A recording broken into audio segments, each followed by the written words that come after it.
Hello, welcome to the channel Why Stories. Enjoy watching. The heat was exhausting, but as usual, there was a crowd at the open village market on Saturdays. People were browsing, bargaining, and arguing, all the while managing to chat about life. Almost everyone in the area knew each other, and if they didn't, where else but here could they get acquainted? But one person that everyone in the village knew for sure was Nora. Nora was a well-known figure, even legendary, you could say. A 40-year-old widow and mother of many children enjoyed a drink and a good time, never giving up hope of getting married again. There were plenty of legends circulating in the village about her adventures. If the traders and buyers ever ran out of topics for conversation and had discussed the age and biography of the rabbit carcasses on the stalls from every angle, they would move on to the latest escapades of Nora. And there was always something to talk about. Nora seemed to deliberately stir the pot, getting herself into new troubles. But she had an amazing knack for coming out unscathed, no matter what kind of mess she found herself in. Some even said she had 9 lives, like a cat. It was just a matter of time before her luck ran out. Today, the local gathering had Nora's latest childbirth on the agenda. Can you believe it? Some people don't have children at all, and she's having them one after another. Yeah, how many does she have now? The 8 or 9? Let me think. Maria, Valerio, Laura. Oh no, it's definitely the 9th. She's like tireless rabbit. And what is she planning to do with this horde? They're living in rags and going hungry. The oldest one is selling eggs instead of going to school, and she still wants more. Yes, you're right. And where are Child Protective Services looking? People like her shouldn't have kids. People gossiped. Everyone in the small village was eager to discuss the unfortunate woman, except for a slim girl with golden hair standing behind the egg stall. She was Maria, Nora's daughter. When snippets of conversation about her mother reached her ears, she would blush, hunch her shoulders, and lower her eyes to the ground. Sometimes, the gossipers, seeing how embarrassed Maria was, felt sorry for her and changed the topic. But sometimes, on the contrary, they grew even more curious. Maria, come on, tell us, who was born this time, a brother or a sister?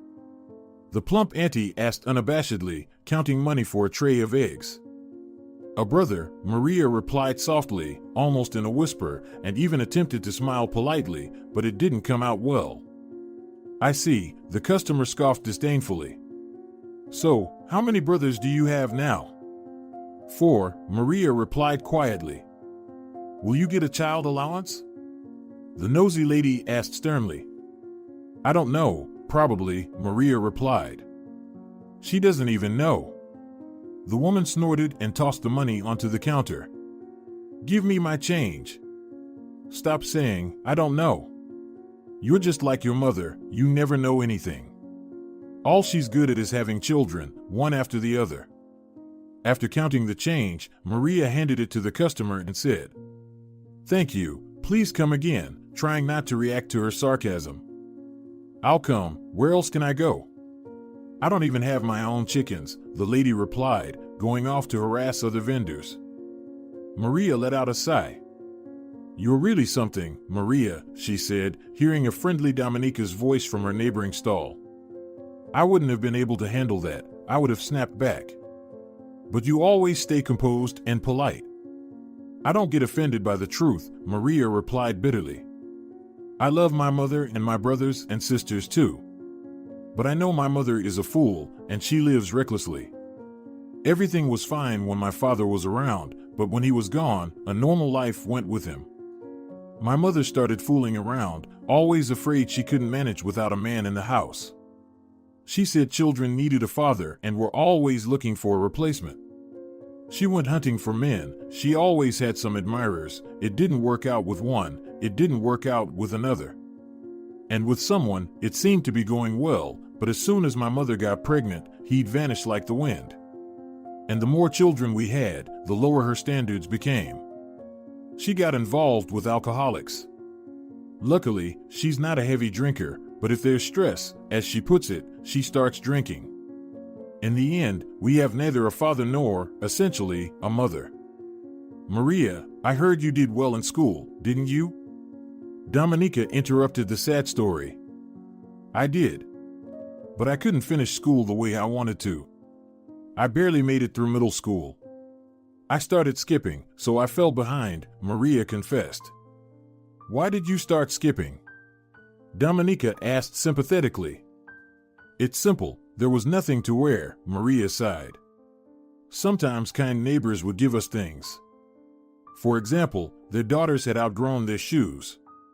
I'd go to school, and those girls would laugh. Look, Maria's wearing my old shoes. I'd worn them out last year, was planning to throw them away, and she, found a use for them. Did I want to wear those shoes again? Of course not. And I couldn't bear listening to the gossip about my mother. Yes, Maria, you've had a tough life, Dominica sighed. But what about college?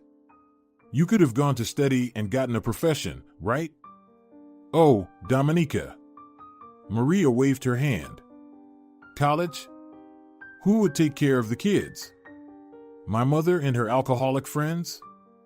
And Valerio has been acting up lately too. We need to keep an eye on him, he's a handful. And the younger ones? Sometimes, my mother forgets to feed them properly, but she never forgets to put on makeup and do her hair, that's sacred to her. She believes she'll find her prince. It's a good thing there's a daycare, it helps. But without me, she won't take the kids there. And how can I tutor the middle ones? And now there's a baby too. Oh no, Dominica, college means going to the city, and I'm tied to the family here. You'll wither away here, Maria, Dominica said, shaking her head. You need to leave. You're a young girl, beautiful, and smart. You should be on the catwalk, not selling eggs. What are you saying? Maria smiled sadly, though it was clear that she appreciated the compliment. Why not? You're tall and slender. Delicate, with expressive eyes and a doll-like face. Oh, I'd advise you to leave your mother's nest and let her grow up for once. She knows she can rely on you for everything, and she's relaxed as if she's not the mother but you. It won't work out, Maria waved her hand. Nothing will, she said thoughtfully, and she sighed again. Finally, the workday came to an end. Maria gathered the remaining goods and drove them to the warehouse, where she received her payment for the day and received mocking congratulations on her new little brother. She thanked them, pretended not to notice the irony, and barely held back her anger. How can they not understand that I'm not to blame for any of this? If I could, I would live differently, Maria pondered on her way home. Her mother would be discharged tomorrow, and today she needed to tidy up the house. At least Gabriella should be able to handle the children. Gabriella was only 10 years old, almost 7 years younger than Maria. They had different fathers, but were similar in both looks and character. Gabriella could always be relied upon. She would clean up, feed the kids, and watch over them. But it was a shame to burden such a young girl with adult responsibilities. After all, she should still be playing with dolls. Maria felt guilty that she was stealing her little sister's childhood. But what could she do? Her childhood had been with her father, and then it all ended. She had to work. Gabriella, is everything okay? Maria called out from the doorway. You're finally back. A disheveled girl rushed out of the room and immediately threw her arms around her sister. I'm so tired, and my back hurts from carrying the little ones. She complained. Oh, my poor thing. Maria exclaimed. Rest now, I'll take over. Where's Laura, by the way? Where else could she be? Down by the river. Gabriella replied with a hint of resentment. And she didn't help you at all? Maria asked, even though she had already known the answer. Nope, Gabriella said. Well, I'll have a word with her, Maria frowned. But Michaela helped me. Gabriella laughed, grabbing the shaggy black and white dog that had come out to greet Maria along with the girl. The dog was completely mixed breed but large and good-natured. She grinned widely at Maria and tried to give her a kiss on the nose, but the girl skillfully dodged it. Oh, Michaela, you silly thing, leave me alone. Your whole face is greasy, but you're trying to kiss me. She had some soup. I made it really hearty. Gabriella boasted. Good job, that's more than can be said for some people, Maria praised. So, where's Sylvia? Sylvia is out somewhere too, Gabriella complained. Well, don't worry, it's her turn to babysit tomorrow, and the day after that, Laura won't be able to avoid it either, and you'll get to rest, Maria promised. Indeed. Gabriella cheered. All right, let's go have lunch. What did you cook today? I'm starving, my stomach is sticking to my spine. Michaela, can't you see I'm busy? You clingy dog. Maria and Gabriella entered the room. Their house was quite spacious, one of 3 in the entire complex. There was also a vestibule, a veranda, and a kitchen. Once, everything had been cozy, well-kept, and brand new. Their father had invested a lot of time and effort in setting up the house. But now, it had all fallen into disrepair. The furniture was old, the house hadn't been renovated, the wallpaper was faded and peeling, and the whitewash had long since turned gray. Maria sometimes attempted minor repairs, but much was impossible due to the abundance of small children their mothers seemed to give birth to almost every year. Sometimes, they didn't want the smell of paint, sometimes they didn't have the money, and sometimes they simply felt too discouraged to do anything. Children's toys were scattered everywhere. Many were old and broken. Worn-out children's clothing was piled up untidily on the sofa. Maria and Gabriella periodically tried to tidy up. Occasionally, Laura and David would help if their consciences were pricked. Sometimes, their mother would also remember her responsibilities and start cleaning. But for the most part, Gabriella and Maria maintained order in the house. The little ones will wake up soon, and Pablo is out somewhere playing soccer, Gabriella reported. Pablo was already 7 years old. You couldn't put him down for a nap during the day, and he made so much noise that it was better for him to be outside playing. Maria sat down at the table, and her younger sister began to fuss around her. She placed a bowl of soup in front of her and cut some bread. Eat, it's still warm. Delicious. Maria praised, playfully showing a thumb up with her left hand. Gabriella beamed with pleasure. Yes, she tried hard. The soup was simple noodles, but many of her peers couldn't even manage that. Yet she had managed to feed the whole horde. All right, Gabriella, you can rest now. I've taken over the shift, as they say. I'll finish eating, and then I'll tidy up, and tomorrow I'll go pick up Mom from the maternity ward. Oh, I can't wait to meet my little brother. I wonder what he'll be like. Gabriella dreamily rolled her eyes. Yeah, what will he be like? Probably just like all the others, blue-eyed, chubby, and small, Maria replied wearily. No, come on, Maria. You can't say that. He's special, just like all of us, each with our own uniqueness. Well, we've got a whole bag of uniqueness in our family. Maria joked with bitterness. The little ones began to wake up, and Maria, after hastily finishing her soup, went to take care of them. The rest of the day was filled with chores, and by evening, the young woman was exhausted. She had just managed to lay her head on the old feather pillow, which had become stiff with time, when she immediately fell asleep. She slept soundly, only the cries of the babies woke her up in the middle of the night. There, my little ones. Calm down. The 1.5-year-old twins, Paulina and Olivia, stood in their wooden crib, where it was already getting cramped for the two of them, crying loudly. Either they both woke up at once, or they woke each other up. Soon, they would wake up little Dorothea, who was 5 years old but had only recently started sleeping through the night without waking up. Maria gave them some water and put them back to sleep. She had two more hours before she had to get up. Should she take a short nap or just stay awake? She decided to close her eyes and snooze for a while, just 5 minutes. She had barely closed her eyes when a bright ray of sunshine pierced through her thin eyelids. Had 2 hours passed by so unnoticed? There was no rest. Struggling to get out of bed, Maria went about her usual tasks. Oh, I do so much, and in the end, dirt and chaos are everywhere, and my efforts go unnoticed, she sighed. They needed to come to the city by 12 to pick up Mom and the newborn brother. Thanks to Pancho, he agreed to help. He was a kind man, an old-school retiree. He had worked as a tractor driver all his life. He had an old orange car, which he intended to use to take Maria to the city to get her mother and bring them back. It was a half-hour drive to the city, but they decided to leave in advance. The thing was, the car had a tendency to let its owner down at the most inconvenient times.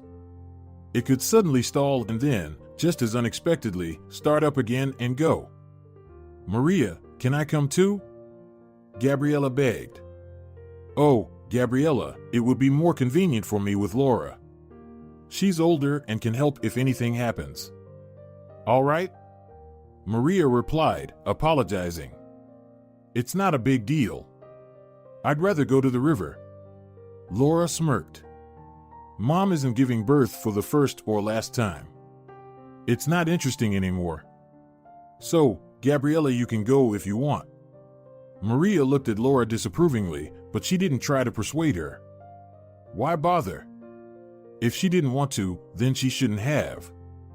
Get in, Gabriella, let's go. Great. I even picked some wildflowers for Mom in the morning. The girl exclaimed and brought a handful of field flowers from the barn. Why so many? Maria laughed. Well, all right, let's go. Mom will be pleased. Well, what's taking you so long, you chatterboxes? Hop in the car, let's go. Pancho kindly grumbled, inviting the girls into the car. Let's go. Gabriella laughed and hopped into the car. The door slammed shut. Maria settled into the hard seat and, looking out the window, suddenly saw Valerio's sullen face. He glared at his sisters as they got into the car.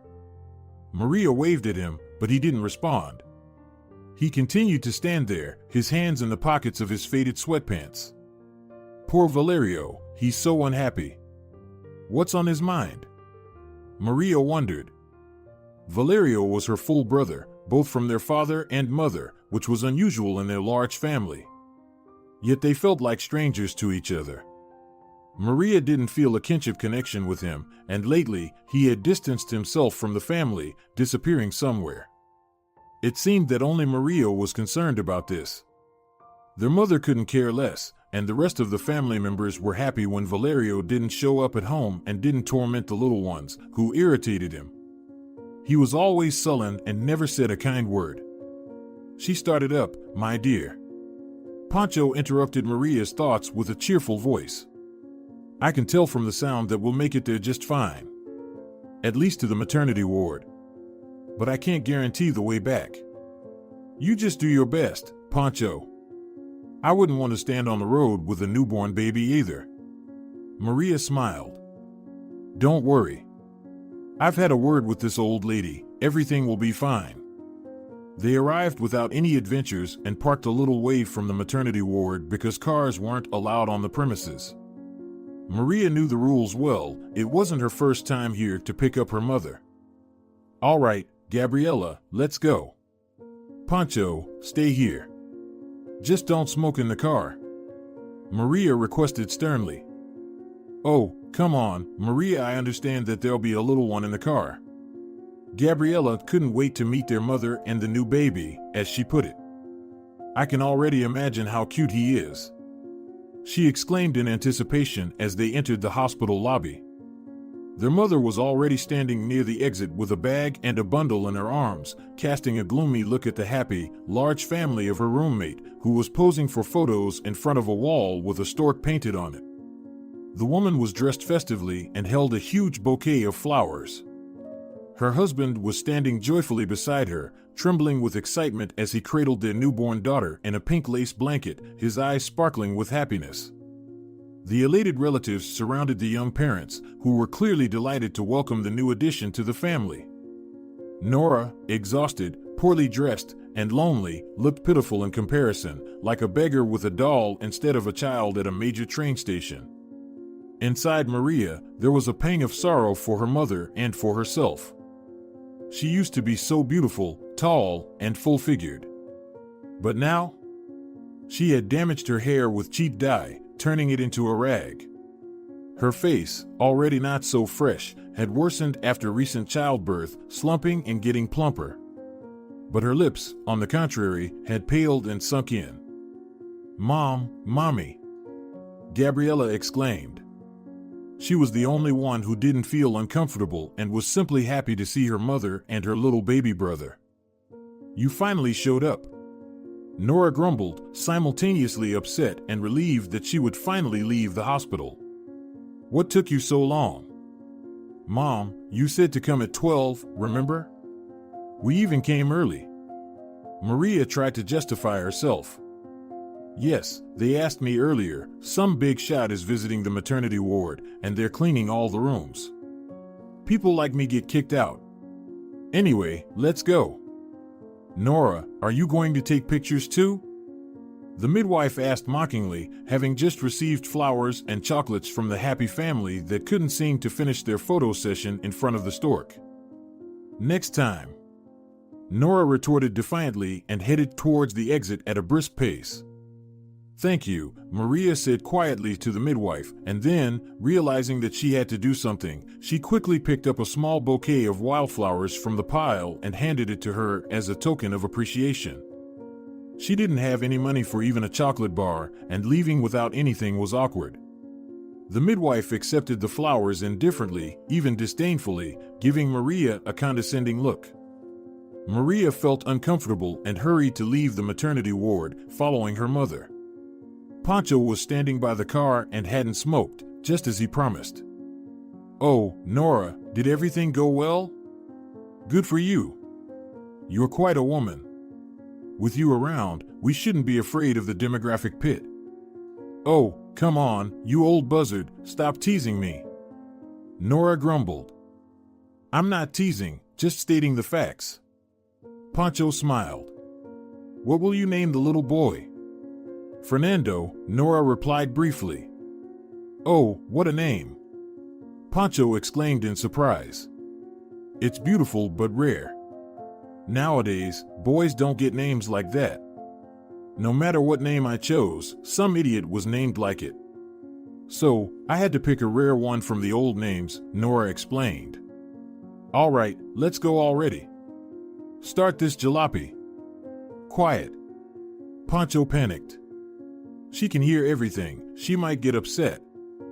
Pancho stroked the steering wheel and started the car. It cleared its throat and, grumbling reluctantly, moved off the spot. "Mommy, can we see him now?" Gabriella finally dared to ask. "Well, what's there to see? He's just a baby," Nora replied indifferently, but she still folded back the edge of the blanket that was hiding the newborn's wrinkled face. The baby peacefully slept and resembled a wax doll. "He's adorable." Gabriella smiled and, hugging her sister, asked, "Maria, are you happy?" "Very much so," the young woman replied ironically. But Gabriella didn't catch on to that. She was just happy that she had a baby brother and that her mother was back with them. And now they would go home, have sweet coffee, play with the little ones, and meet the lively Michaela. And they hoped for the car not to stall on the way. Surprisingly, they made it home without any mishaps. The little bird didn't let them down. Nora got out of the car and immediately handed the baby to Maria. "I thought you'd be holding him forever, probably even taking care of him," Maria remarked ironically. "Oh, come on. I carried him for 9 months, and in the maternity ward, I was on call around the clock with no complaints. So now it's your turn. Mom needs to rest and catch up on sleep. You know what it's like in the maternity ward, doctors are always bustling around. One minute they're examining me, the next, Fernando, and then the orderlies burst in to clean the floors, and the neighbors were always chattering away. It was impossible to get any sleep," Nora complained in response. "I understand. Go get some rest, I'll manage just fine." "It's not my first time," Maria replied, taking the baby from her mother. "I guess it'll be even more fun now," Maria thought bitterly. But soon she realized that the new baby wasn't bringing too many changes to her already hectic life. And it seemed her mother was tired of amorous escapades and frequent pregnancies. She decided to put off the partying for now. Or maybe they had just run out of men. Even prickly Laura softened a bit when her mother started cooking regular meals. The girl began helping around the house, although she still disappeared for long stretches. Maria had waved her off, just as she did with Valerio, which was even harder to deal with. Unpleasant rumors were circulating about him, saying that he was involved in something risky. And where there's risk, trouble isn't far behind. Maria was deeply concerned about Valerio, and as it turned out later, not without reason. If only her mother had come down to earth for a moment, if only she had tried to influence her son a bit, they might have avoided the disaster that happened to the entire family later on. But it was Nora. After being a somewhat decent mother for a while, by September, she had relaxed. "Mom, things were actually going okay. You seem to be improving. What's going on with you now?" Maria tried to talk to Nora when she, having slept in until noon, turned on the old TV and, barely blinking, watched some silly program. The interference on the screen, like the constant disruptions in her life, didn't bother her in the slightest. She tried to make out the picture through the trembling wrinkles, not thinking about fixing the antenna. Or even buying a new TV, as long as she had to work for it. But the kind of work Nora was offered seemed too dirty and cheap to her. "I won't work for peanuts," Nora said. "But I do work." Maria objected. "And that's your business. You're young, work." "But I have health issues, and I have young children." Once again, Nora didn't react to her daughter's comments. "Well, she talked and talked, so what?" "Mom, at least talk to Valerio. What's happening with him?" Maria pleaded. "Well, what can I do? He's a healthy young man, 16 years old. He should be responsible for himself." Unfortunately, Valerio didn't have a role model, a man who could advise and guide him on how to live and what to do. Someone should get him into some kind of work. He was the older brother. He was supposed to set an example for the younger ones. But no, Valerio was clearly a lost soul. Valerio is not going to end up well. Dominica, who, as usual, was selling her goods next to Maria at the market, poured oil on the fire. "You'll see." "Oh, stop." Maria snapped at her. "I can't stand it." They somehow managed to make it to October. The cold wind ruthlessly stripped the trees of their golden leaves, and Maria thought about how soon the frost would hit and how cold it would be standing at the market. But there was no choice. She had to support the family. Her mother was lazy. The older children were barely getting by and skipping school.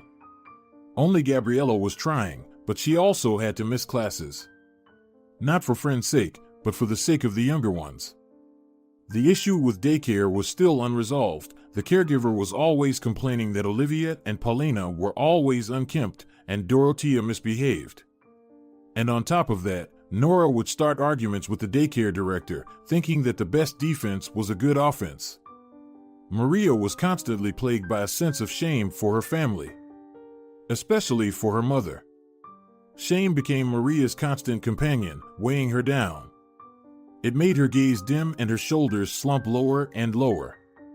Selling at the market became unbearable, with Maria tensing up with every new customer, expecting to hear an unpleasant question directed at her. But it turned out that these problems were just a rehearsal for the real tragedy. One day, Valerio came home beaten up. Maria might not have paid attention to his return or noticed his condition. Her brother came and went as he pleased and never reported anything to anyone. If Nora suddenly decided to involve their mother, he might have been disrespectful. But Maria immediately noticed the bloodstains on the floor. The girl ran to his corner behind the wardrobe, where he had set up his personal space. There were his bed and his belongings. Seeing his condition, Maria gasped. Valerio had been brutally beaten, Blood was streaming down his face, his nose was bleeding, his lips were split, and one of his eyes was swollen shut. Of course, he had gotten into fights with other boys before, but this was clearly something different. "Valerio, what happened to you?" Maria worried. "Get out, it's none of your business." Valerio snapped. "How is it? Who did this? We need to go to the police." "I said, stay out of it." Valerio rudely rebuffed her. "Fine, do as you wish." Maria angrily responded and went to sleep on her old couch. "I'm tired of everyone and their problems," she grumbled to herself. But that was just the beginning. Valerio started disappearing from home for long periods. He had left before, but only for a couple of days at most. Now, he was gone for weeks, and it was already getting cold. Where was he spending his nights, and who was he hanging out with? Maria pressured her mother, and finally, Nora spoke with him. However, their conversation yielded nothing. Valerio brushed her off just like he had with Maria. She was no longer an authority figure for him, that ship had long sailed, and her maternal authority had permanently lost its weight. One day, the local police officer came to Nora's house, and that's when Maria realized that Valerio had gotten into very serious trouble. The officer explained that Valerio had been caught stealing in the city and that it wasn't his first offense. Now that he had a criminal record, it was a mark on his biography. "Why didn't you watch him?" Nora began to berate Maria once the officer had left, slamming the door behind him. "So it was me who didn't?" Maria protested. "Who's the mother here? You or me? Aren't you ashamed?" Nora shouted. "I have a breastfed baby and 7 more to take care of at the stalls. You could have helped your mother by taking on some of the responsibilities." "Oh, stop it." Maria barely managed to restrain herself from responding rudely to her mother. But quarreling wouldn't help the situation. Her brother was in prison. Next, he had to go to a correctional facility, and his life was effectively over. Maria and Nora agreed to visit Valerio and went to check on him. He was glad to see them, but very embarrassed. It was clear he was ashamed of himself. "I'm sorry," Valerio said somberly. "You idiot." Nora immediately began, but Maria tugged at her sleeve. "Valerio, how are you holding up here? Are they treating you okay?" Maria asked sympathetically. "It's fine. They treat me okay, if you can put it that way. But I'm scared about what lies ahead. Valerio, maybe we can prove you're not guilty. Maybe there's a way to influence the trial somehow," Maria suggested. "No, they caught me red-handed. There's nothing I can do now." "Why did you do this?" "We don't live in luxury, but there's always food on the table, and I tried so hard." Maria scolded her brother. "And I tried. Didn't I?" Nora said immediately. Valerio remained silent, then he managed to say, It just happened. I'm sorry." It was clear that Valerio wanted to say something more, but couldn't. He cast furtive glances at his mother and sister, but he couldn't open up to them. Tears welled up in his eyes.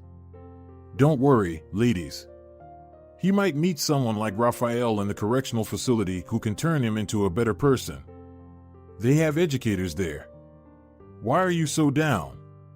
Pancho, who had offered to drive them to the city in his car once again, tried to cheer up the passengers. However, he failed to lift their spirits. Both women were in tears. They felt sorry for Valerio, for themselves, and for the life that hadn't turned out as planned. Valerio's arrest briefly sobbed Nora up, and she made an effort to be a responsible mother again. She tried to cook, take care of the children, and keep their clothes clean. But Maria knew it wouldn't last. Nora's episodes of being a good mother were sporadic, and they never led to anything substantial. She would eventually revert to her old ways of partying and blame Maria for not helping her enough. Indeed, after a brief period of trying to be responsible, Nora turned to alcohol once more. "Mom, what are you doing? We're short on money." Valerio needs money for packages in the correctional facility. The kids need so many things, and you're spending it on booze. Snap out of it. Maria scolded her. Maria, I just had some beer. Don't I have the right to relax? Nora slurred her words. Beer? Mom, are you out of your mind? You have young children. I know that a little beer is just the beginning for you. Each day, you'll need more and more. Oh, come on. Nora grew angry. I'm not an alcoholic. I know my limits. Maria rolled her eyes. That was enough for her. She decided to quit everything and move to the capital to become a model, as Dominica had foretold. She wondered what it would take to achieve that. Maria headed to the kitchen to make some coffee. She poured coffee into a cup, skipped the sugar, and sat on her old stool. Michaela, whom Gabriella wouldn't allow outside at night due to her worry, lay her head on Maria's lap. The dog gazed into her face, and her large brown eyes seemed to understand everything. Michaela, Maria said, stroking the furry hound. Why is life so complicated? Why can't it be simple? She asked the dog, but Michaela merely licked her hand and wagged her tail. Suddenly, Michaela became alert, perking up her ears and turning her head towards the window. Listening carefully, she suddenly jumped up with a deafening bark and rushed to the door. Maria, calm the dog down. What's wrong with her? Nora grumbled from the other room. Wait, Mom, there's someone in our yard, Maria replied cautiously. Who could come at such a time? Nora wondered. I don't know, I'll check, Maria said, getting up from her stool. An uneasy feeling settled in her heart. Who could it possibly be? Nobody usually came to their house, especially not this late.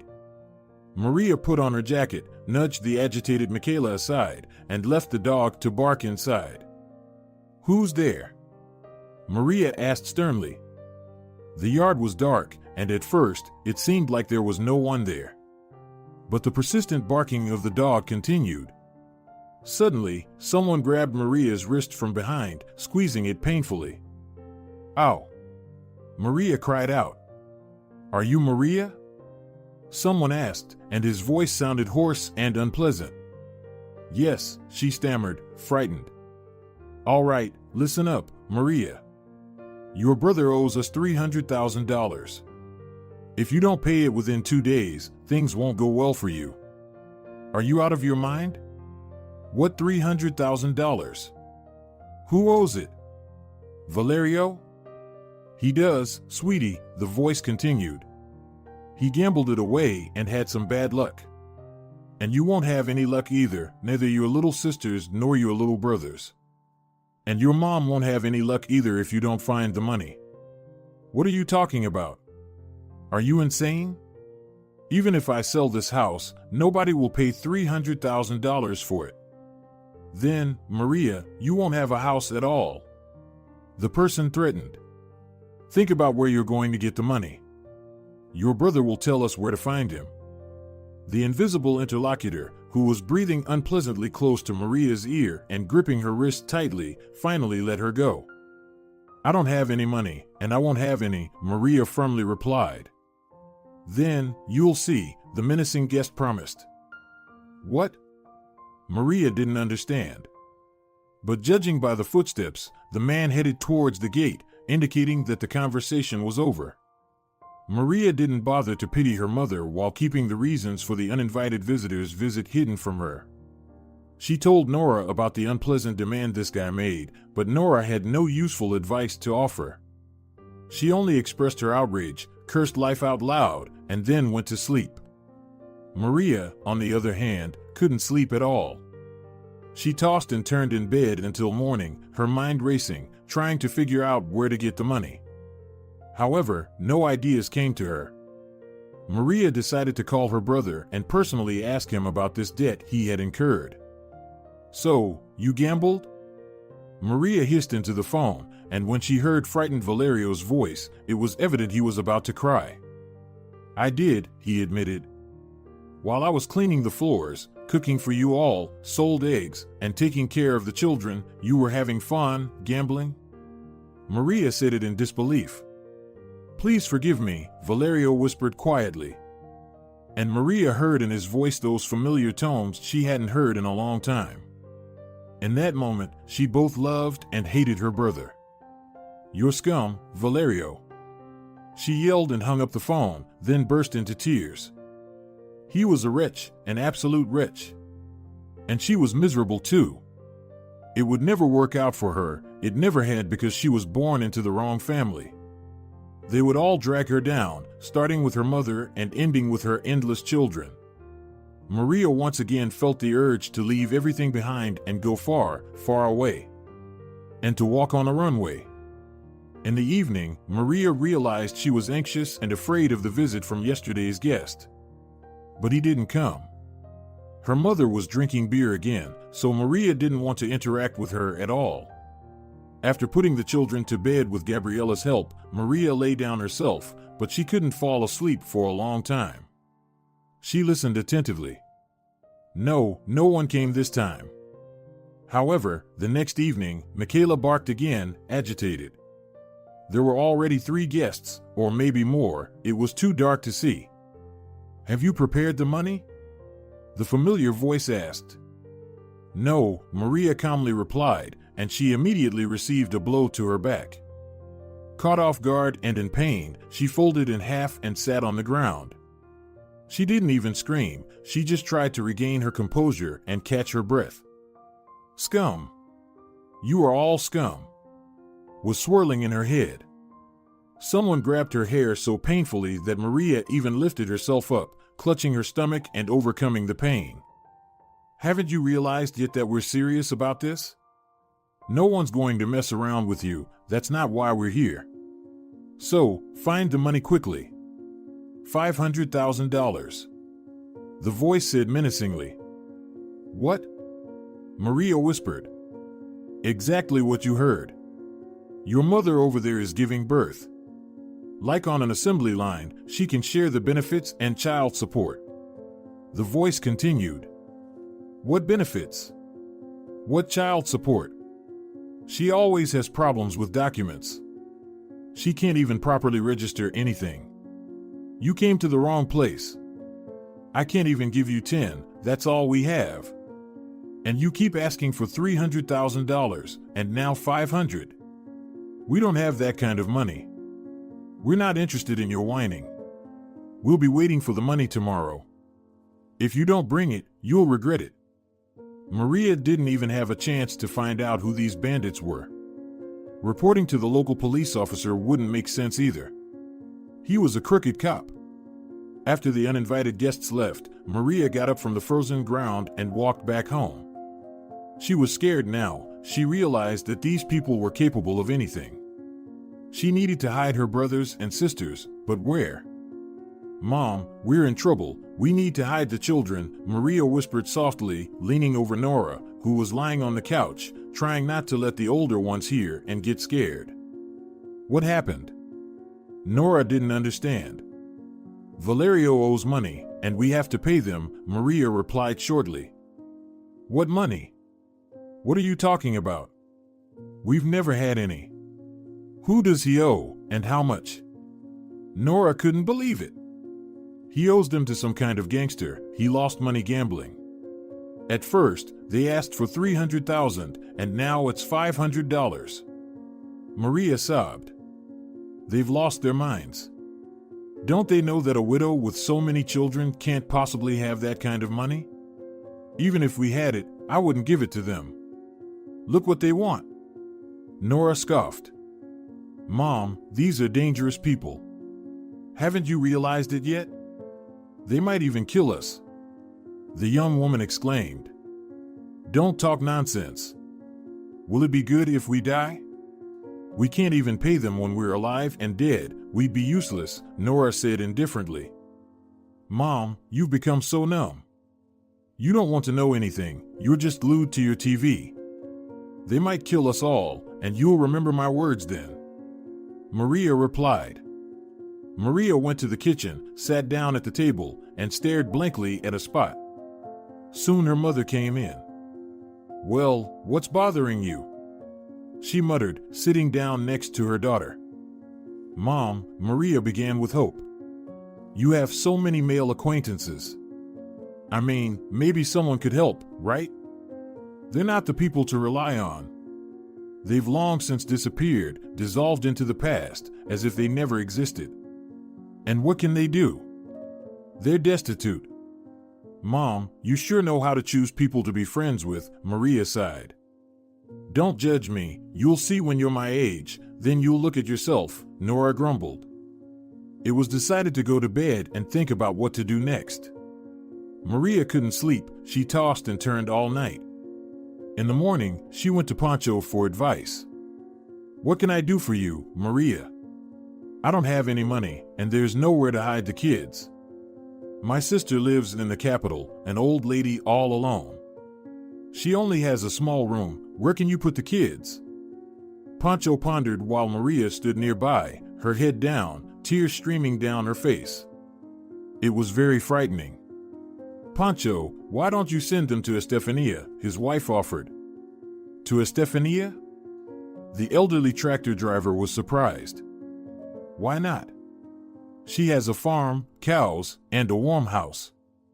She'll even put the kids to work. Don't worry, Maria, she's a kind woman.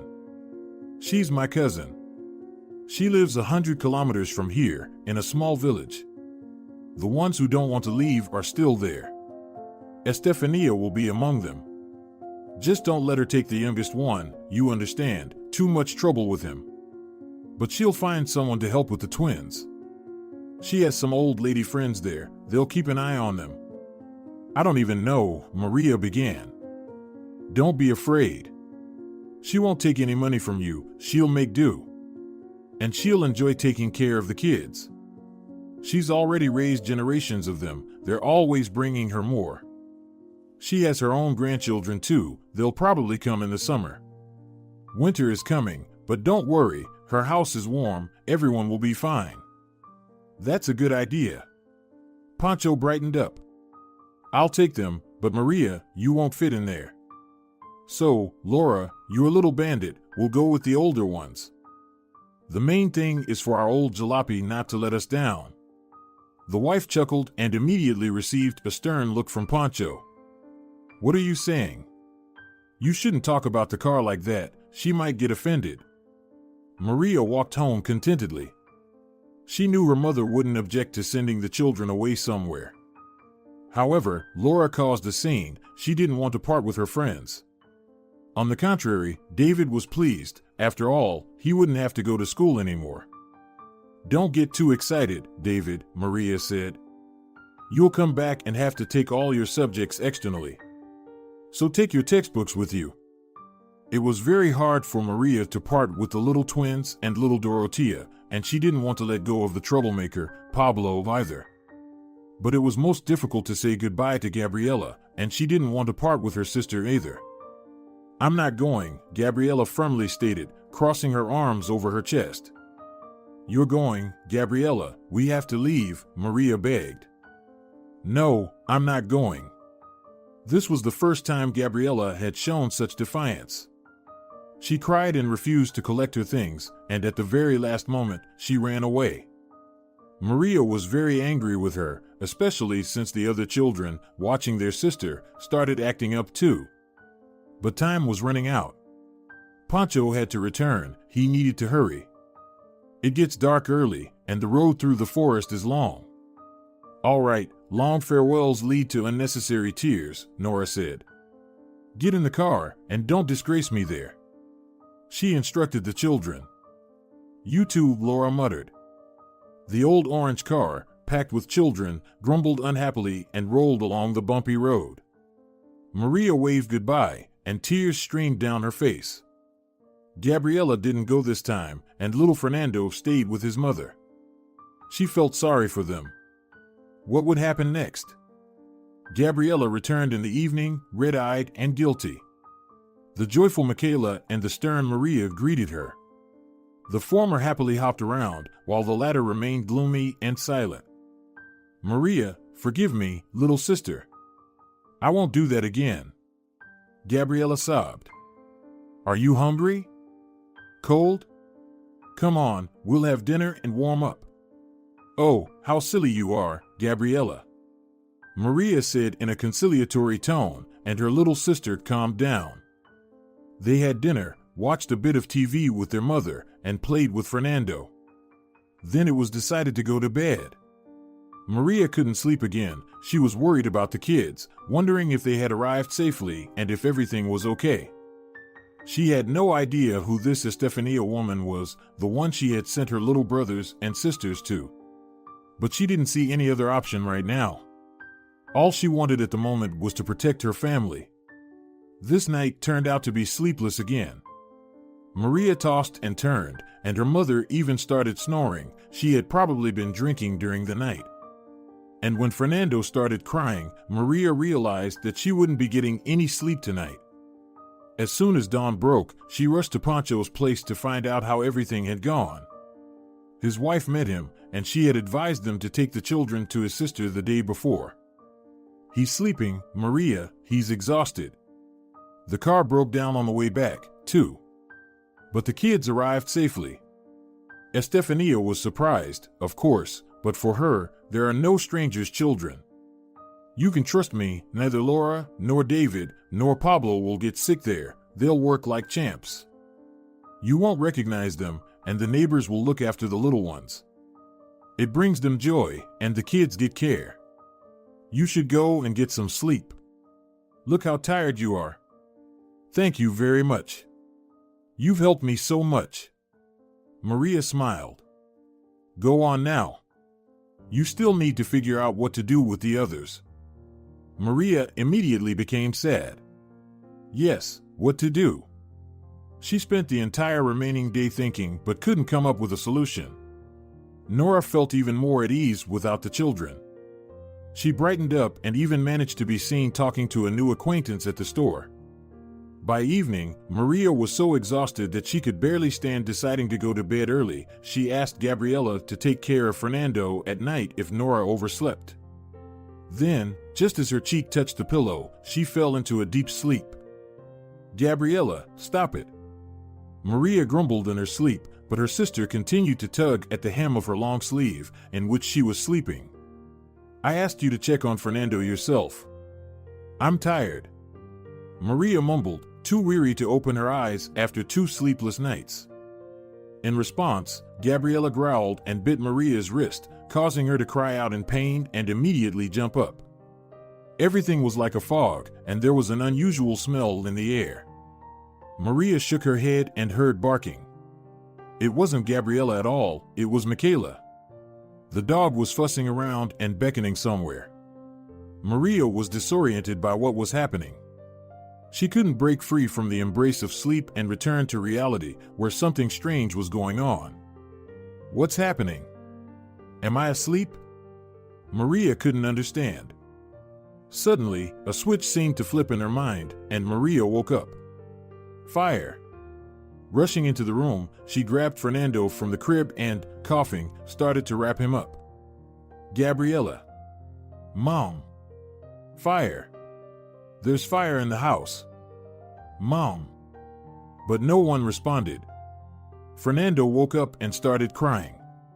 Maria continued to wrap him up in everything she could find, covering him with a large blanket. Gabriella. Mom. Maria shouted as loud as she could. Gabriella wasn't in her bed. Michaela barked again, and Maria rushed to the room where the boys used to sleep. Maria, I'm here, she heard a quiet voice coming from under the bed. Gabriella, get out quickly, we're on fire. Maria yelled. I can't, I'm scared. Gabriella cried. Leave it for later, put on anything you can find, it's cold outside. Wrap yourself up and run to the exit. Where's Mom? I don't know, Gabriella squeaked. Maria helped her sister put on whatever clothes she could find and grabbed a towel on the way. Here, breathe through this and crouch down. Come on, hurry up. Bending down low, the girls rushed out of the house. Michaela faithfully trotted behind them, wagging her tail. Her intelligent eyes seemed to ask, "Am I a good dog?" When Maria took a breath of fresh air, she coughed. Looking up, she saw that the house was engulfed in flames. Panic and terror gripped her. It was not as scary inside as it was outside. "Help! Help!" she yelled hoarsely. But no one responded. After handing the bundled up Gabriella and a frightened Fernando inside, Maria headed towards the house. "Where are you going?" Gabriella asked. "Stay here, and I'll go find Mom," Maria said. Gabriella obediently stood there, crying softly, while Maria stepped into the doorway, from which smoke was billowing. "Mom! Mom!" she shouted, but no one answered. Maria realized that her mother was in the far wing of the house, but she couldn't reach it. The fire had engulfed the corridor leading to it and the door. Rushing back outside, Maria decided to reach her mother through a window. As she circled the house, she saw that the window was shattered, and inside, the fire was raging. She couldn't see what was happening to Nora. "Mom!" she screamed in desperation, but no one responded. The young woman, who had been wearing only a long t-shirt and hadn't noticed the cold due to shock, ran to the neighbors. Nora's house was somewhat isolated, so the neighbors hadn't noticed the fire. Maria woke them up with loud shouts and banging on their door, pleading for help. They needed to call the fire department. A sturdy man in his mid-30s from the neighboring house told his wife and children to stay home and quickly got dressed, heading towards the burning house. His wife, who had already called the fire department, gave Maria some clothes. "Put these on, you'll freeze," she said. Maria couldn't remember how she managed to put on clothes that were too big for her figure. She was trembling and crying. After dressing, she ran back to her own house. "We need to wake up the villagers," the neighbor told her as he returned. "Let them try to put out the fire with whatever they have." Maria began knocking on every gate and shouting, "Fire! Fire!"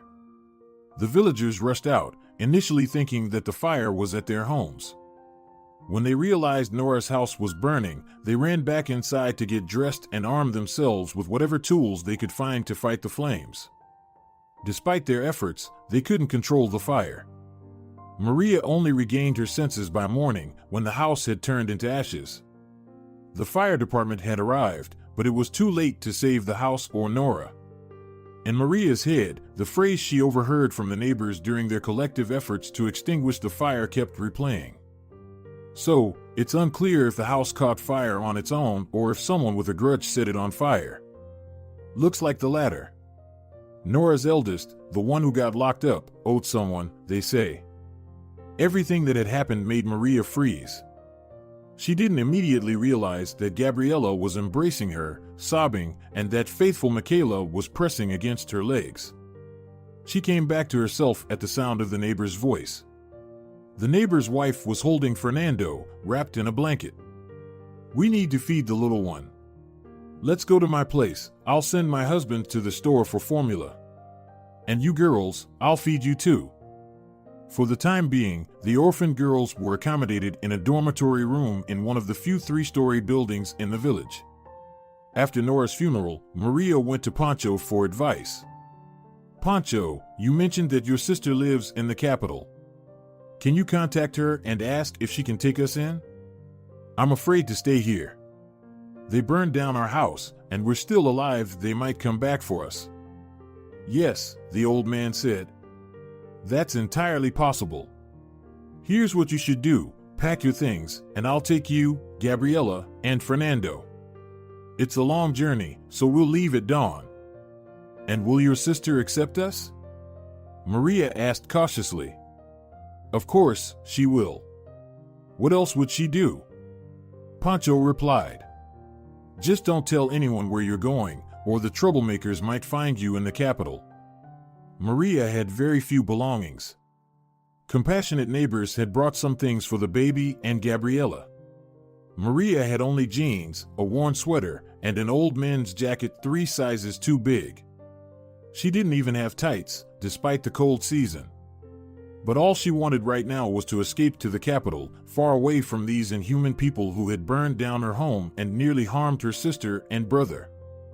Maria had never been to the capital, and she was a little afraid. She knew it was a huge metropolis, nothing like the small town where she had gone to pick up her mother from the maternity ward in the summer. She had no money, no belongings, no place to stay, and absolutely no plans for the future. But she knew she had a strong desire to work. She was ready to toil day and night to provide for her large family.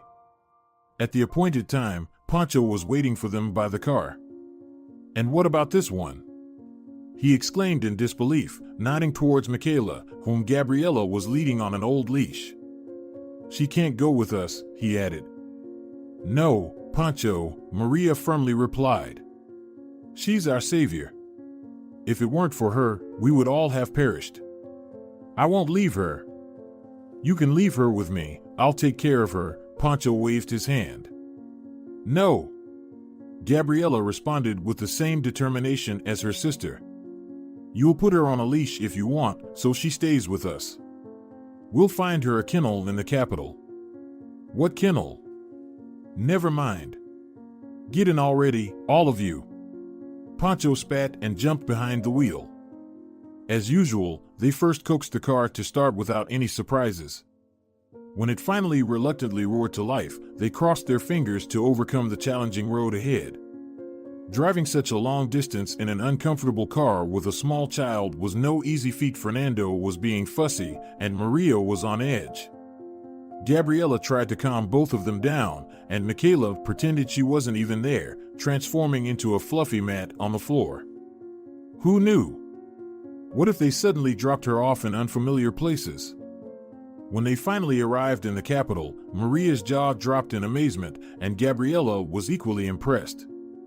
They had never seen anything like it. Everything was enormous and extraordinary. Even the ordinary old neighborhood where Pancho's sister, Tina, lived seemed like a fairy tale place to Maria. Tina, an elderly woman who looked older than her brother, greeted the girls warmly. "Come in, my dears, come in. Oh, and you brought the dog too? We can't have her here, but we'll figure something out." The elderly woman hugged Pancho and seated everyone at the table for coffee. Her room was tiny, with a shared kitchen for 4 apartments. Tina's room only had a couch, a small wall unit, a wardrobe across the room, and in the corner, a corner with a sink, a small refrigerator, and some dishes. Where are we all going to live? Maria thought with horror. Tina seemed to read her thoughts. Maria, don't worry. I've thought it through. I already told everyone here that fire victims are coming to stay with me. I consulted with some smart people on what to do. We have a small storeroom, like a caretaker's room. We cleaned it up yesterday. The neighbors brought a bed, a good mattress, a crib for the baby, an electric stove, and various other things. There's a toilet and a shower. It's like a real apartment. It's warm and cozy. It's only 11 square meters. Live here until a better option comes along. But you'll need to work as a janitor and get up early. It's not an easy job, but it's good for you right now. Pancho said you don't have any documents yet. No, I'm in the process of getting them, Maria sighed. Well, here, we take that seriously. But don't worry, the people here are simple and kind-hearted. They'll support you all the way, especially if you keep the courtyard in good shape. It can get slippery, and our elderly folks have trouble walking. Sprinkle some sand on the path, and they'll carry you on their hands. When Maria saw their new home, she breathed a sigh of relief. It was even better than she had imagined. A cozy little room, and everyone would fit. Though they didn't know the orphans personally, the neighbors had brought enough groceries, including baby food. Warm clothing and various little things were also provided. True, the walls needed painting, the ceiling had stains, and the wooden floor creaked. There was even a hole in the corner, which could be dangerous as the baby grew. But that wasn't a problem. She would move out by then. She had to get her other siblings out of there. Good people live here, Maria thought gratefully. For Fernando, there was a crib with bars that took up a lot of space, but it was comfortable for the baby. The girls had a large iron bed for two. Maria set an alarm for 6:30 in the morning. She didn't want to oversleep on her first day of work. She needed to ensure that the building's residents wouldn't regret accepting her as a janitor. Getting up in the morning was tough. After drinking strong coffee with sugar, Maria wrapped herself in a warm scarf, put on the felt boots that Tina had given her for work, and grabbed a shovel. It was still dark outside, and the snow glistened in the glow of the streetlights. There wasn't much snow, but the pathways had already iced over. Maria approached her work with a sense of responsibility. She chipped away at the ice, cleared away trash, shoveled snow, and sprinkled sand on the pathways. The cheerful Michaela was constantly by her side. Sometimes the dog would wander off to explore something interesting but would return to check on her owner, making sure she was doing her duties well.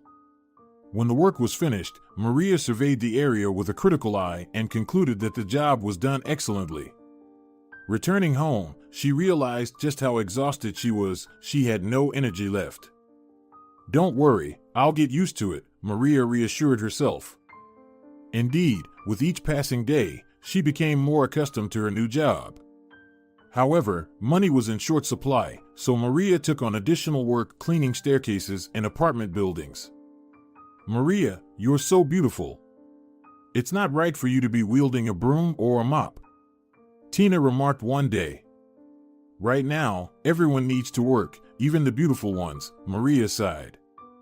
"You're absolutely right," the elderly woman agreed. "And you're doing great, my dear girl. But let me give you some advice. With your looks, you should aim higher. You could work as a secretary somewhere. Making coffee doesn't require much skill, but it's a whole different level of work and pay. Or maybe you could find a job in a store selling beautiful clothes. But in that coat with a broom, you'll lose your beauty in no time." "But who would hire me, Tina? I don't have any documents," Maria said with a sigh. "That's true, you're a bit of a legal bug without those papers. But here's what I suggest. While your documents aren't ready, look for a new place for yourself. You should find it out. But what about my janitor's room?" "Don't worry about that. No one's going to take it from you, even if you stop maintaining the courtyard." Maria decided to follow Tina's advice and started looking for a job. She felt very uncomfortable among the city's residents. She was also afraid of being stopped on the street and asked for documents. However, things went smoothly, although she couldn't find a job. Maria responded to ads posted on doors and checked addresses listed in newspapers. But due to her lack of documents, she was turned away everywhere. She was looking for it practically every day, leaving her faithful helper Gabriella at home, who, instead of going to school, cared for her younger brother. Maria pledged to herself that she would find a way to get Gabriella back into school, as well as her other brothers and sisters. Pancho called and explained that they had found a teacher in the village of Estefania who had moved to the remote area in her old age. She was teaching the children, but it wasn't enough for the older ones. Valerio had already missed out, and the same fate could await the others. Maria couldn't find a job for herself by New Year's, which left her feeling disappointed. However, they managed to have a joyful holiday. Kind neighbors gifted them a small Christmas tree with ornaments since a large one wouldn't fit in their storage room. They also brought sweets and mandarins. But Maria also took it upon herself to make gifts for her younger brother and sister. For Fernando, she crocheted a toy filled with wooden balls, something for him to play with. Gabriella received a drawing set and a book about animals, as her little sister loved these things. Gabriella didn't sit idle either. She prepared a beautiful card for Maria and decorated the storage room with handmade garlands and snowflakes. They didn't have a TV, so they listened to the radio and enjoyed a delicious pie Tina had baked. Maria was pleased to see Gabriella so happy. She had been sad for a long time, missing her mother and their large family. But now she had thawed, calmed down, and was even smiling. At midnight, they went to watch the fireworks. What a sight it was! The girls had never seen anything like it in person. The richness of colors, the golden showers, it was all mesmerizing. Only Michaela wasn't pleased. She had curled up under the bed and whimpered softly, tormented by the sounds of exploding fireworks. Gabriella felt sorry for the dog and went to her to provide comfort. Maria followed. However, as soon as the girls opened the door, they heard a loud crack nearby, immediately followed by a loud bang. Michaela couldn't take it anymore. The mixed-breed dog whimpered and rushed out onto the street, almost knocking the girls over. Michaela! Michaela! Maria and Gabriella shouted and ran after the runaway dog. But it wasn't that simple. Michaela sprinted away as fast as a purebred greyhound, her hind legs outpacing the front ones, her tongue lolling to the side, and her long ears flopping backward. The dog was gone so quickly that the sisters couldn't catch her, nor could they figure out where she had disappeared. "Take care of Fernando, and I'll look for her," Maria said, handing Gabriella the keys, and then she set off in pursuit of Michaela. "Michaela! Michaela!" Maria called as she wandered through the New Year's streets, illuminated by garlands and twinkling windows, from which joyful music and the voices of celebrants echoed. The dog's trail had disappeared, but Maria didn't give up and continued to call for her. She roamed for an entire hour, but there was no sign of Michaela. Maybe she's hiding and will come home on her own tomorrow. She just needs to avoid getting hit by a car, Maria thought as she made her way back to their lodging. It was a sad morning to wake up without Michaela. She had always been underfoot, wagging her fluffy ringed tail. Cleaning snow on the street wasn't as enjoyable without her. Gabriella hadn't slept all night. She was worried. The festive mood had completely disappeared. "Gabriella, my dear, don't worry. I'll take a break from work and go look for Michaela again," Maria promised her sister during breakfast. But the latest search didn't yield any results. Maria felt very sad. Her Michaela, the rescuer and faithful four-legged friend, was lost. Sitting on a bench, Maria contemplated while gazing at the festive coffee stand decorated for the new year. She was cold, and she would have loved a cup of hot coffee. However, she didn't have money for such luxuries. "The cost of a cup of coffee could feed me for a month," she mumbled to herself, turning away and trying to shift her nose to the sense of the crisp winter air rather than the coffee chocolate symphony wafting from the stand. Suddenly, the enticing aroma was right in front of her. Maria turned around and saw a large paper cup with a New Year's ornament on it. The cup was sealed with a lid, and steam was rising from it. "Are you freezing, miss? Here, warm up." "Don't worry, it was just brewed," a friendly young man said, offering Maria the coffee. In his other hand, he held another cup, and as Maria reluctantly accepted the treat, he sat down next to her and took a sip from his own cup. Not bad. They make good coffee here.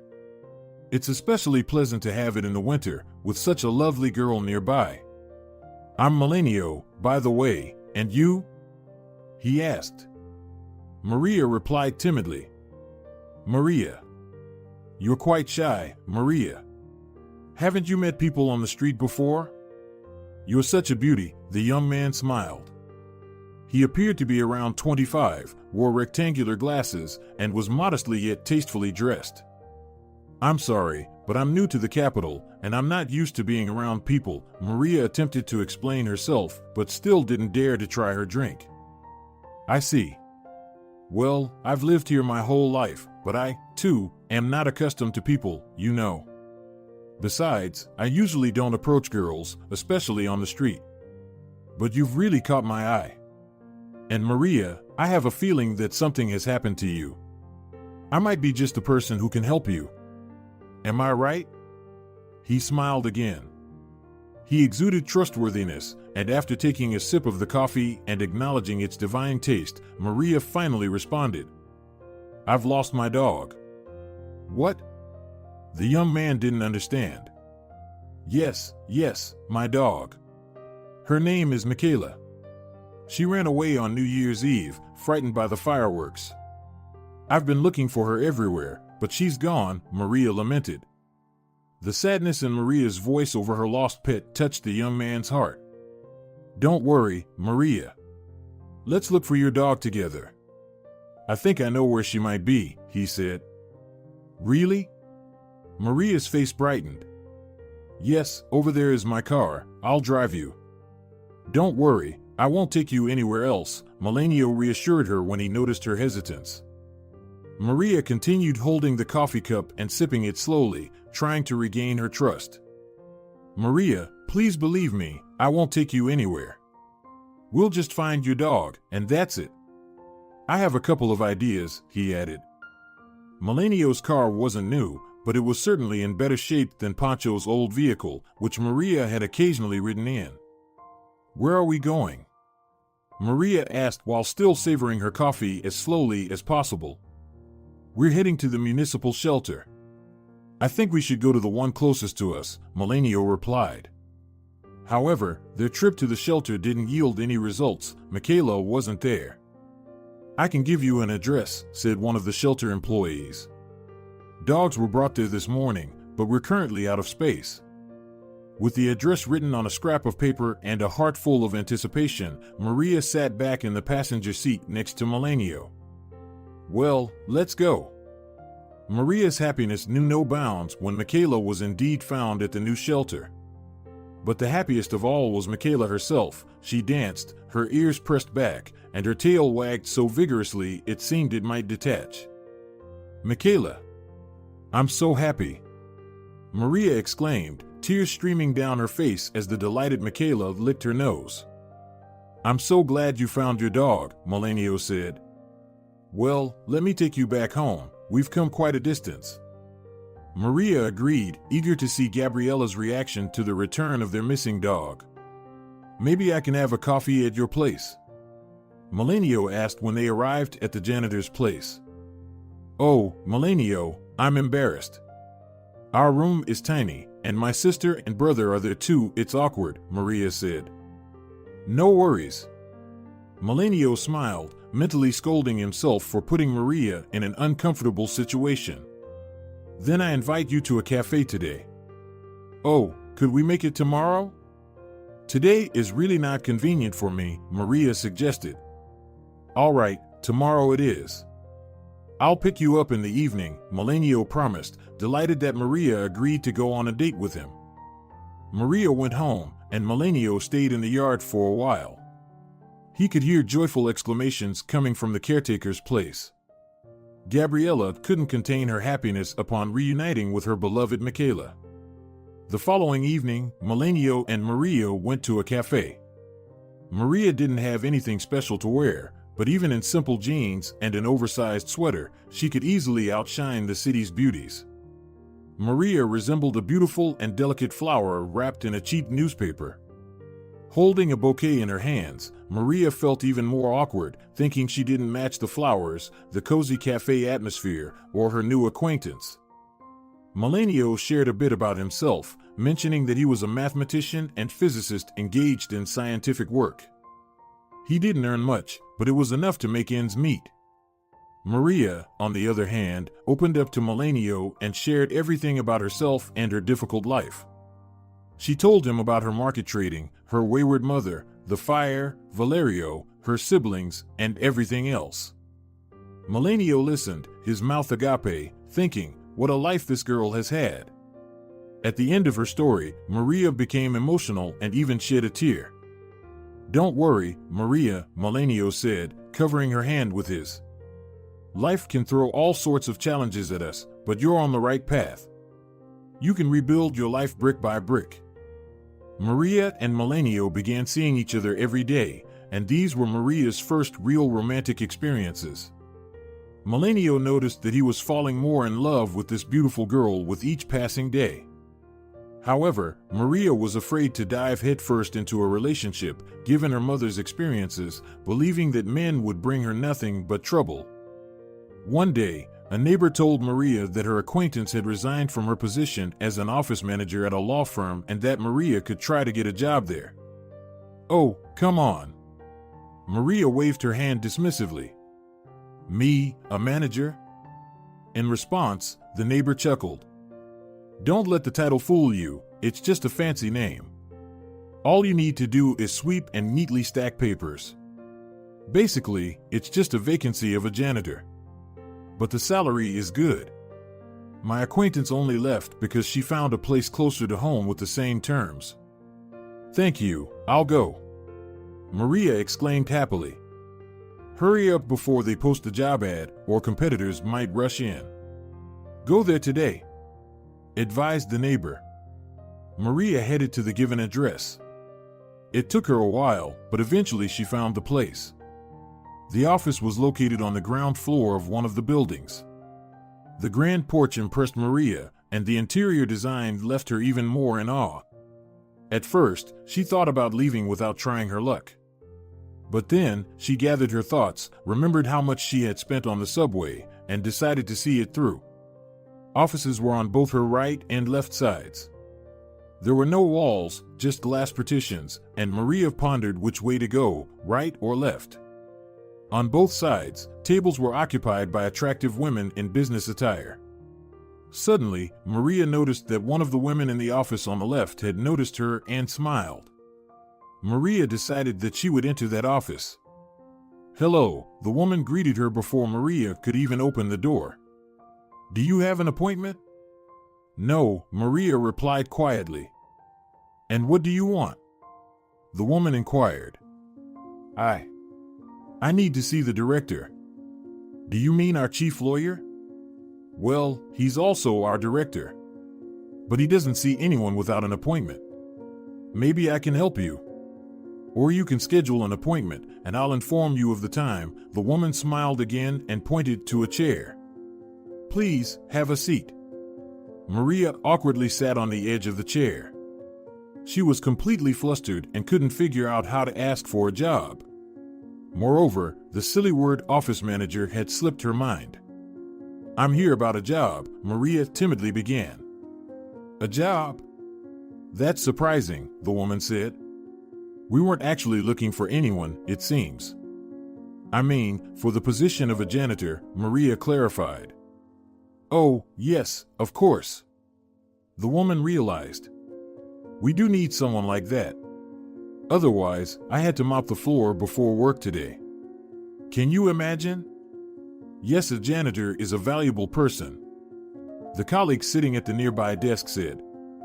Before that, she was quiet and going through some papers. You can discuss this with me. There's no need to bother Alejandro, the first girl sighed, looking at the door with a strange tenderness, where a golden sign with large letters that read attorney proudly hung. Do you have any experience? She continued, addressing Maria. I do, but I haven't cleaned in offices before, Maria replied.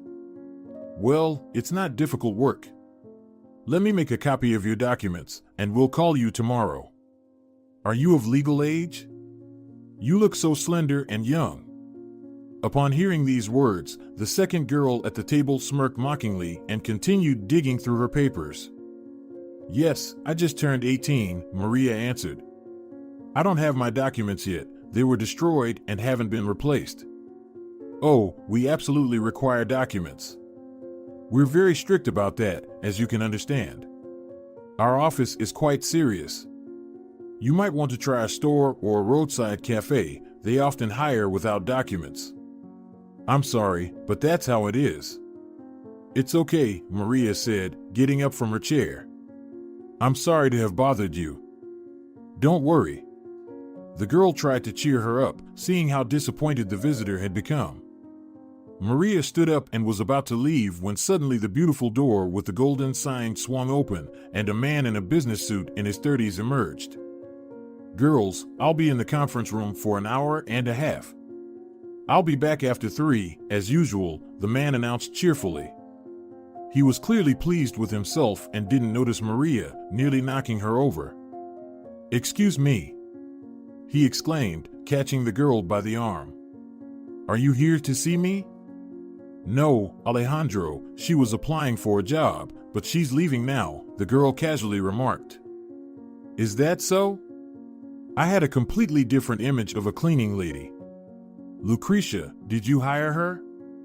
The boss playfully inquired. No, of course not, the girl shrugged. She doesn't have any documents. Oh, I see. Without documents, it's not possible, Alejandro lamented. I'm sorry, Maria squeaked and freed her hand, which the lawyer was still holding. The girl was standing there, taken aback by the imposing, well-groomed man who resembled a pedigreed house cat fed exclusively with beef mince.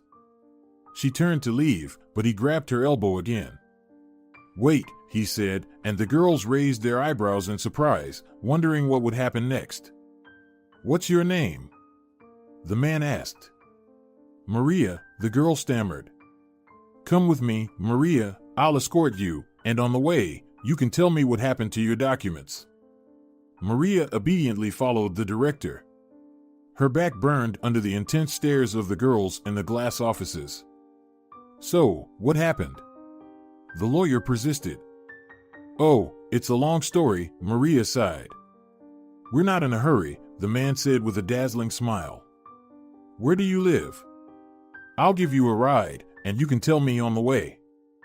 Maria felt awkward about both agreeing and refusing. But the man's tone brooked no objections, so she quietly headed to the car.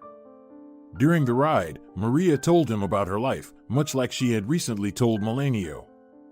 She had nothing to hide, and she didn't want to start a new acquaintance with omissions. Alejandro listened to Maria's story without interruption. "Here's the thing," he said in a serious tone when the girl finished her narrative. "Come to work tomorrow. We'll expedite the document process. After all, we're a law firm. So, don't worry. And here," he said, handing her a couple of bills.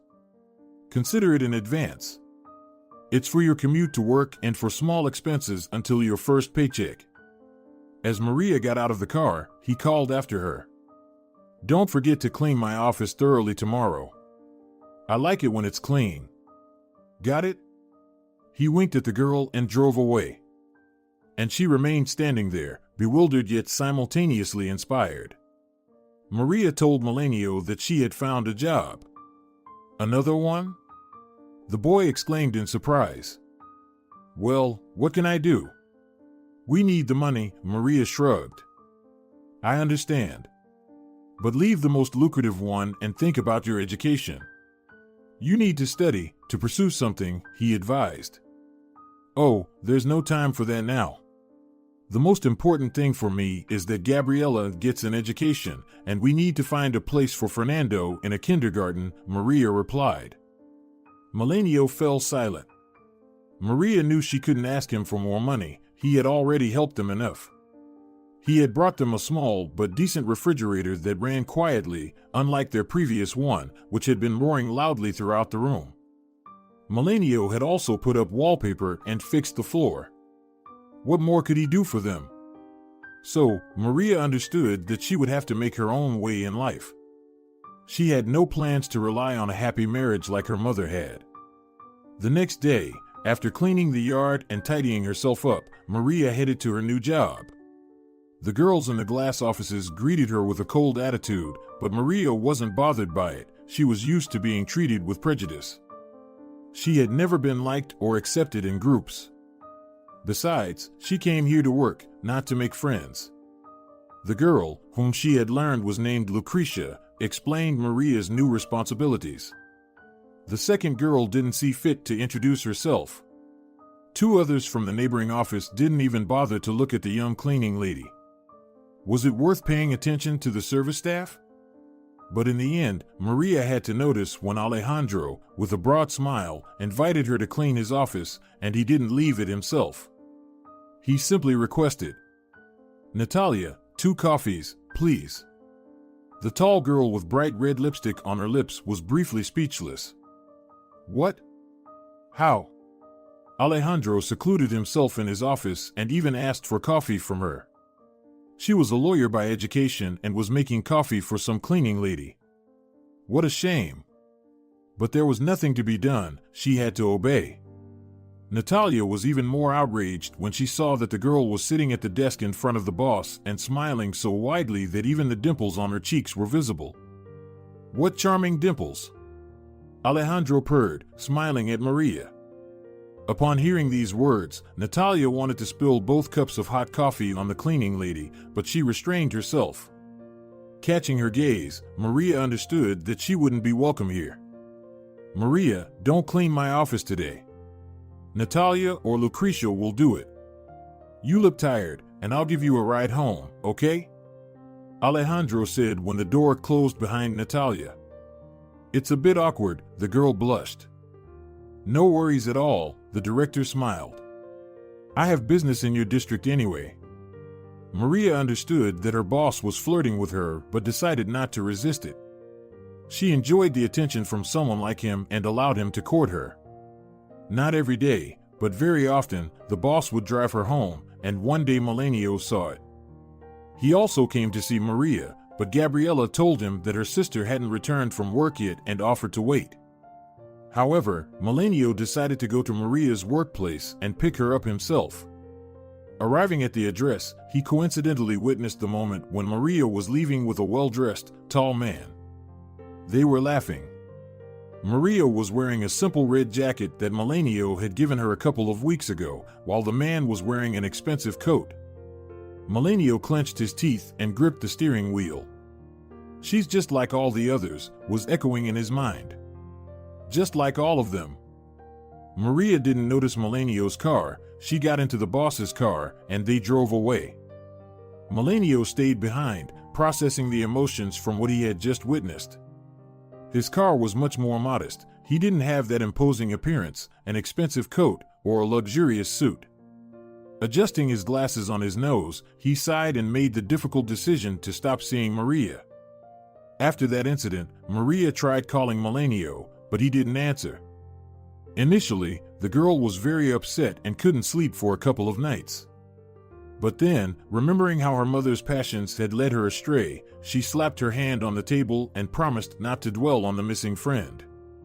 Besides, she now had another man on her mind. Alejandro showered her with attention, candy, chocolates, and small gifts. Once, he even gave her a simple gold pendant. But most importantly, he got her the necessary documents. A huge weight lifted off Maria's shoulders. After this, she realized that she had fallen in love. Alejandro never invited Maria to his home. Their encounters took place in his office after the other employees had left for the day. Several times, the lawyer arranged meetings in a hotel room. Maria's head was spinning from all of this. She could never have imagined such a luxurious life. One day, Maria even allowed herself to believe that they would get married and take her siblings in. They would live as a large, happy family. However, Maria still missed Melanio. He always cared about her family, asking about Valerio in prison and the children in the village.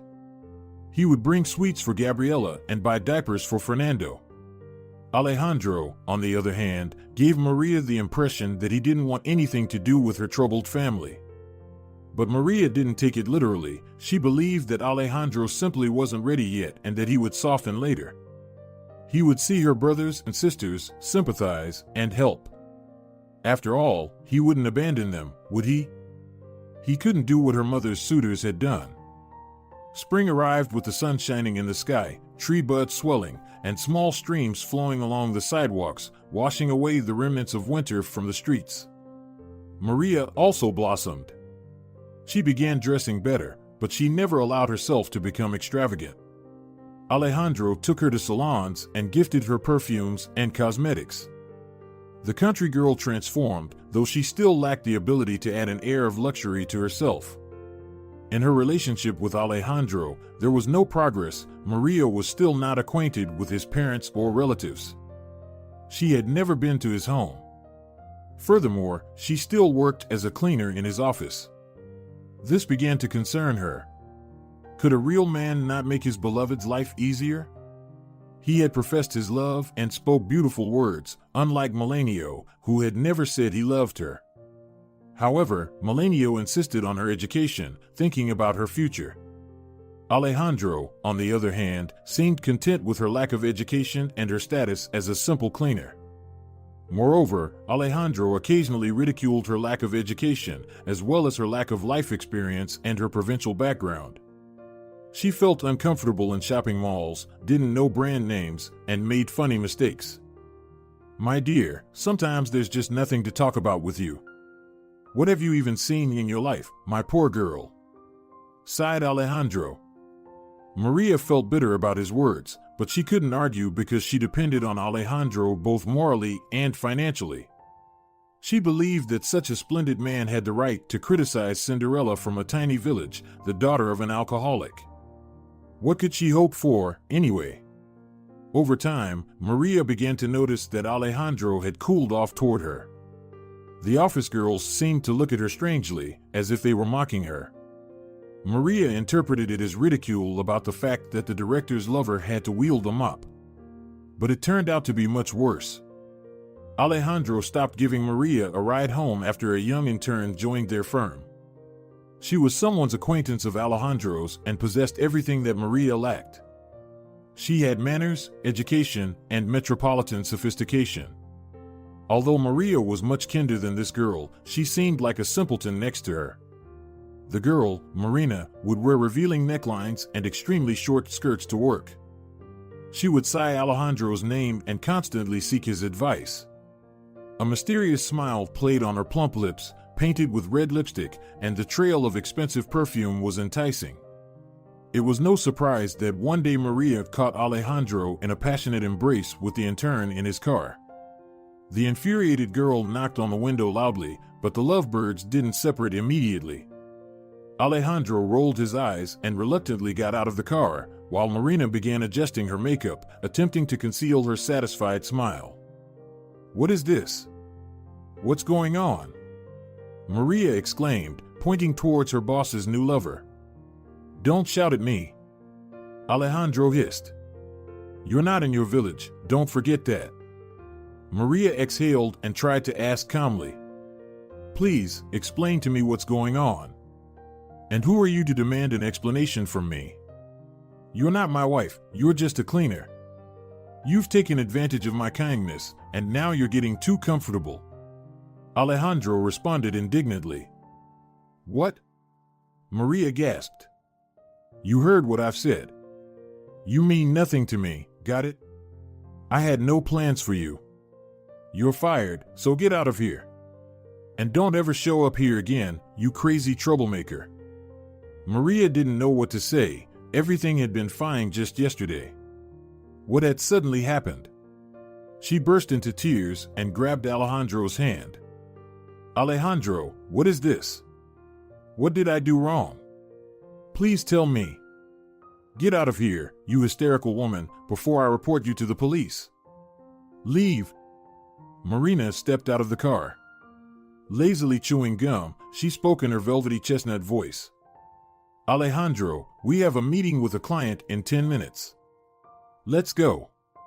"Yes, Marina, let's go," he said, heading towards the office, holding his assistant by the waist. Maria was overcome with terror. Her world was collapsing. She couldn't live without Alejandro. She would die. I'm pregnant," she shouted after the sweet couple walked away. In response, Marina and Alejandro froze for a couple of seconds, but they quickly regained their composure.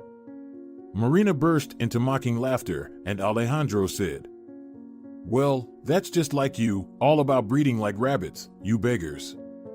I don't need a child, and you won't force it on me. I won't acknowledge it, I'm warning you now. You'll be a single mother collecting welfare. That's how you people make a living.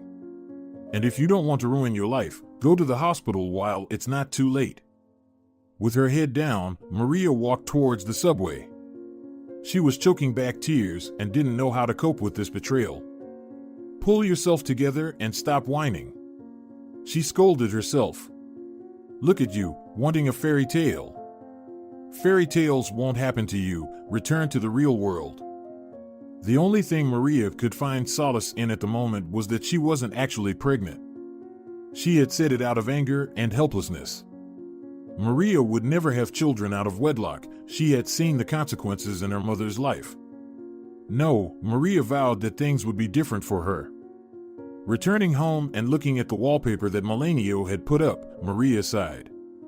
"Today, I'll cry," she told herself, "and tomorrow I'll start looking for work." As planned, Maria spent the rest of the day in tears, and the next morning, she set out to find a job. She now had the necessary documents, but she lacked experience, and she needed money urgently since Alejandro wouldn't pay her for the last month of work. She had to pick up the broom again. Well, any job is good if it's honest, Maria thought. However, what bothered her was that the opportunity to bring her siblings from the village would be postponed indefinitely. Part of her salary went to Estefania, part to Valerio for sending packages, and the rest was for her life in the capital with her sister and brother. I need to find a new job as soon as possible, Maria thought. But soon, a tragedy occurred that overshadowed the pain of losing her fiancé and job. One night, Maria heard strange wheezing sounds. Jumping out of bed, she found Fernando struggling to breathe. She picked him up, but she didn't understand what was happening. Gabriela! Gabriela! She shouted. Wake up, Gabriela! Something's wrong with Fernando. I'm calling an ambulance, and you pack his things. Gabriela jumped up like a soldier and began throwing everything into a bag without sorting. Meanwhile, Maria called an ambulance, which, fortunately, arrived instantly. They took the baby to the hospital, and Maria and Gabriela went with him, leaving Michaela, who stayed home, clearly sensing that something terrible had happened. How could you overlook a heart defect? You didn't take the child to the doctor at all? Scolded Maria after Fernando was examined by the stern doctor. The baby was in the intensive care unit, and they wouldn't let his sisters see him. Maria mentally cursed herself 1,000,000 times for missing the illness. She had even bragged about how healthy her little brother was, saying that not even a common cold could affect him. We're going to convene an emergency consultation to decide what to do, and we'll let you know. You should take the girl home, you might harm her too, the doctor grumbled. No, Maria, I'm not leaving. I'll stay with you, Gabriela pleaded. They weren't given a room, so they spent the whole night in the corridor. Gabriela would occasionally doze off on her sister's shoulder, while Maria blamed herself repeatedly for what had happened and thought about how things could have been different if she had acted differently. In the morning, they were informed of the consultation results. An urgent operation was required, and it couldn't be delayed. The equipment and specialists were available, but it required a substantial amount of money. Maria didn't have that kind of money. Usually, in such cases, a charitable foundation can help, the doctor informed her. You should contact them. Maria took Gabriela home to eat and get some rest, then went to the foundations whose addresses had been given to her.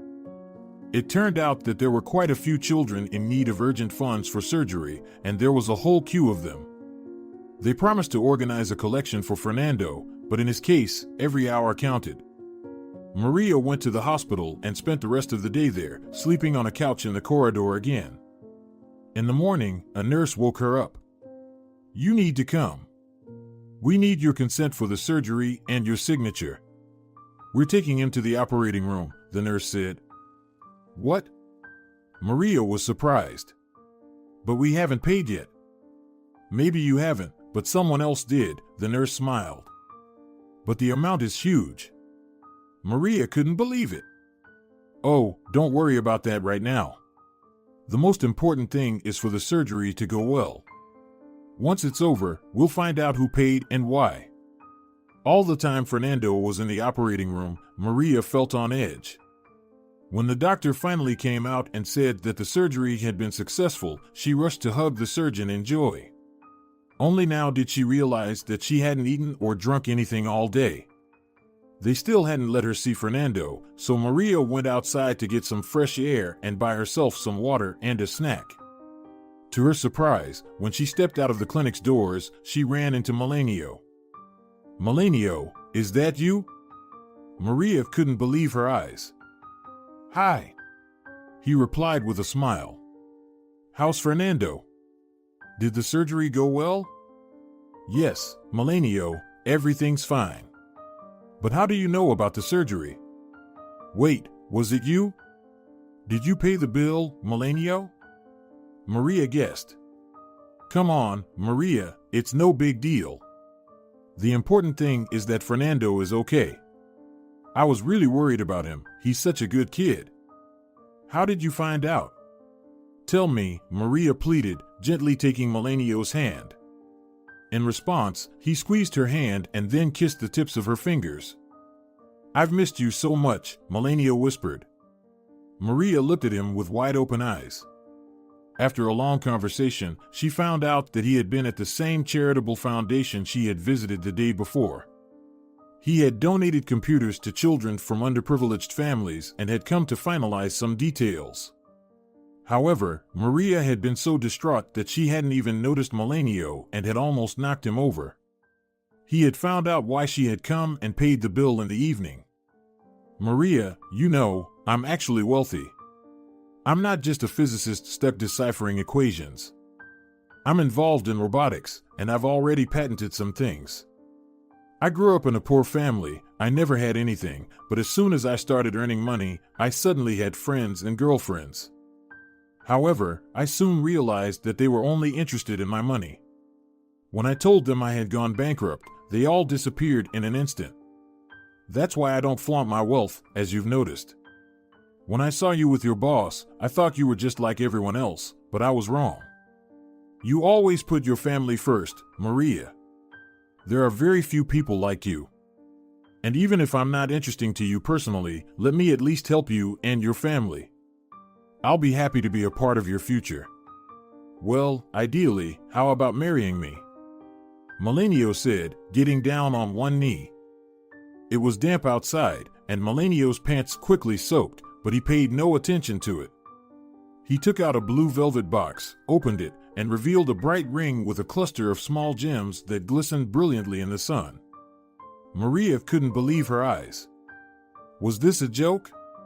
While her mind was racing, her lips were already whispering yes. Before the wedding, Melanio and Maria decided to settle important matters, bringing their children back, obtaining their documents, and enrolling them in daycare and school. It turned out that Estefania had indeed done an excellent job with her responsibilities. The children returned well-groomed and disciplined, having been nourished with homemade milk.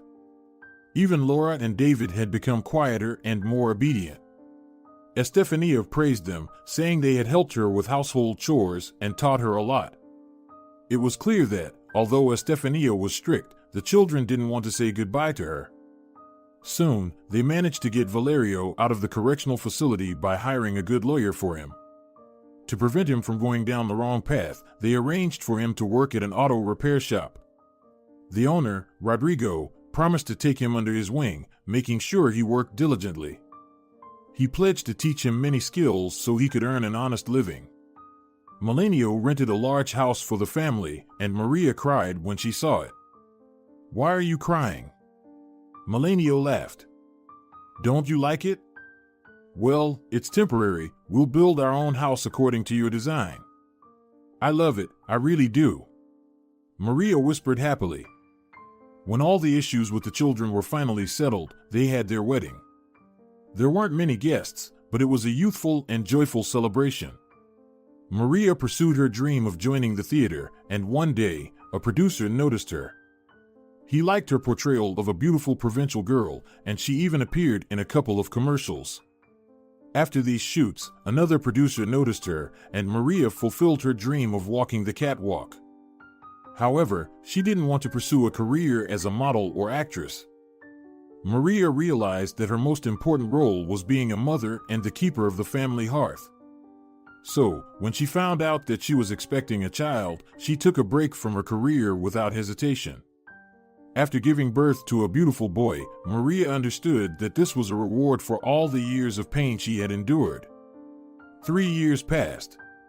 One day, a group of journalists visited Maria and Melanio's home.